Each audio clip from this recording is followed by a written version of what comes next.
This time we're supposed to convert 48 knots to kilometers per hour. 1 knot is equal 1.852 kilometers per hour. I have 48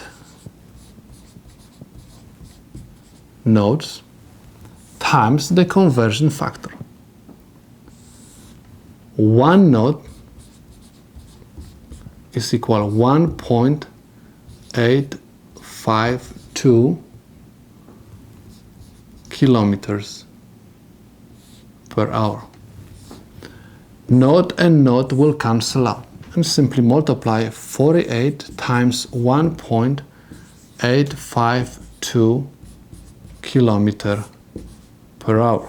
This is equal 88.89 kilometers per hour. This is the solution to my problem.